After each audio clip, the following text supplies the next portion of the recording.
afternoon, Dr. Good afternoon. Madhusudan Peshwa. Sorry about pronouncing your first name. Dr. Peshwa is the head of R&D of cell therapy from GE.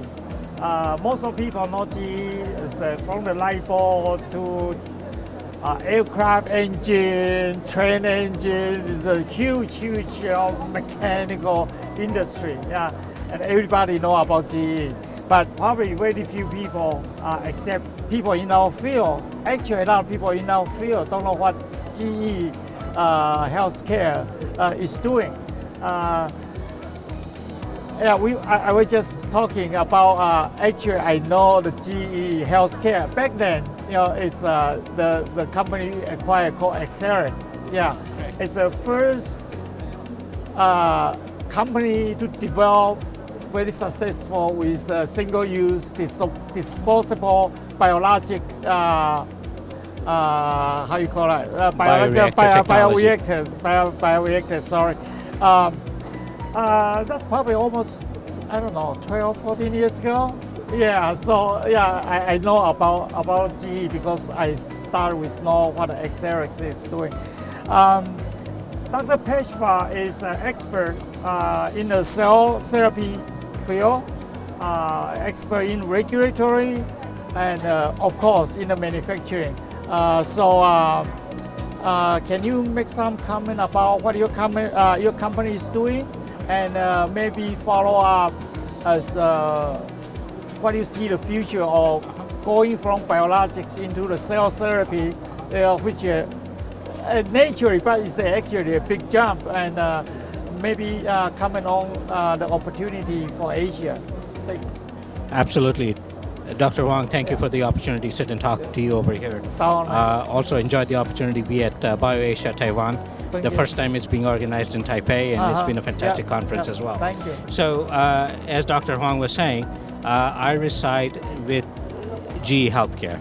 So GE Healthcare is a global organization servicing biotech, pharma, and hospitals in allowing us to build technologies, tools, digital and AI solutions to improve health outcomes in patients. Yep. So I reside within GE Healthcare in a subset of business known as Biopharma, where our primary goal is to cater to customers in the pharmaceutical and biotech segment.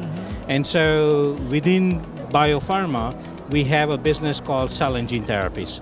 So the reference to Excelix that you were talking about specifically is our sister organization known as Bioprocessing, which is also part of Biopharma, where they develop tools and technologies to enable and accelerate development of biologics, monoclonal antibody manufacturing. Sure. So as you think about monoclonal antibodies, that was going back 30 years ago, that was the new wave of therapeutic treatments. Things, yeah. And so we've come a long way with monoclonal antibodies, and GE has really been at the forefront in supporting development of novel monoclonal antibodies, and has largely enabled the advancement in the field, where now we have not just biosimilars, but biobetters, and over $55 billion in annual sales in terms of monoclonals worldwide, right? And so when we think about sort of modalities of treatment, cell and gene therapy is sort of an emerging modality of treatment, similar to where biologics and antibodies were 30 years ago. And so GE decided a few years ago to have a defined focus on being able to provide tools and technologies to enable and accelerate the manufacturing and industrialization of these novel therapies, and repeat the success it has had in biopharma by enabling this new segment of healthcare delivery. And so essentially our mandate is to provide tools and technologies for cell and gene therapy customers. There was a session earlier this morning focused on cell and gene therapies. It's the new wave. We've had about half a dozen products that have been commercially approved by regulators in US and Europe in the last 2 or 3 years. And there's unprecedented clinical success in the limited indications where these products have been tested. And that is the excitement, because for the first time now we're achieving the potential opportunity to start talking about potential one-time curative treatments rather than treating symptoms of the disease. And that has been the excitement in this particular field, where we've seen sort of an explosion of the number of companies as well as investment, both from private and public equity, as well as M&A activity where large pharma has taken dominant positions in helping advance and accelerate the field. And so we want to partner in being able to provide a path forward to development of these novel therapies that could be industrialized, so these benefits are not just available in clinical trials, but become generally available to improve health globally in a cost-effective manner. Sure. And that is our mandate. It is a very broad set of responsibilities, but at the same time it is very humbling, and it is very exciting to be in this particular field today. Yeah, that's exactly, I think, people on the street, they always feel, wow, it's a pharmaceutical company, they're making a lot of money, why the treatment of this pill is so expensive, but they really don't know what all the hardship, all the investment we get into. But no matter what, they look at the business or what, the healthcare in general, especially the therapeutic area, the last thing is, we are achieving is to save or make people's life better. So, that's a very important. You are the first time you attend any conference in Taiwan. Probably not in Asia. So, how you feel so far? You have chance to talk to a lot of potential partners, because in Taiwan the biologics is there, and the cell therapy you probably find a lot of companies doing that. And actually, it seems like nature, but like I mentioned, it's a big jump actually, especially in not only the manufacturing, but probably the most important is in the regulatory issues. And Taiwan just have a law just passed last year about how to relax, the regulation of the cell therapy. Could you make some comment about any therapy, including the therapy, the balance between the safety and the efficient? And I think a lot of time a new technology come, everybody jump on it, going too fast, and they probably cure some people, but they also might kill few people. So that's the issue. No, Dr. Huang, that's a very important question, and thank you for bringing it up.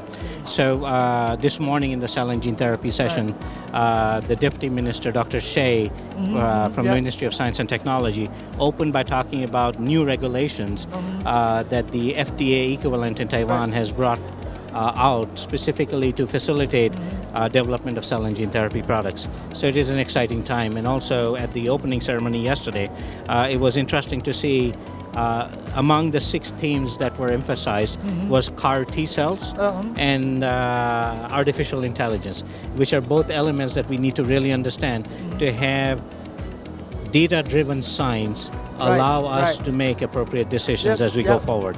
So although this is, I'm coming back to Taipei after a long interval, I have been here previously before, and I was here at the invitation of the Ministry of Health going back almost 8 or 10 years ago, when there was an interest in understanding how cell and gene therapy products are regulated in other parts of the world. So we participated in very close interactive sessions with a lot of regulators and a lot of academic investigators in that particular context. So to me, it is interesting to see a complete circle in coming back again and seeing the level of advancement. So clearly, Taiwan has established itself as a leading biologics country. There have been clinical trials in Taiwan working with a variety of cell therapies as well. And we see opportunities for it to catch up going further. So I think it's an exciting time. And we are very keenly looking forward to building long-standing relationships with academics, clinicians, as well as industry in helping partner and accelerate development of cell therapies here. Okay.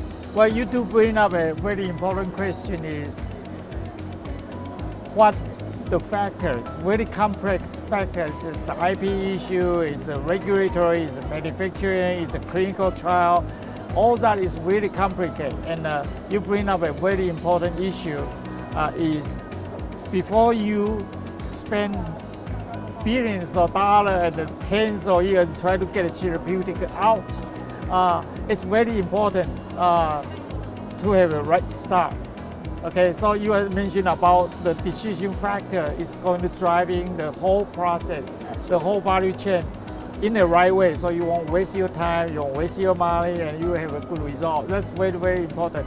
And I think since you are planning to come back, I hope the opportunity we'll have is next time when you come back, we can get some local people is in the value chain, decision makers, and probably we can have another seminar workshop just on the topic. That will be really, really exciting.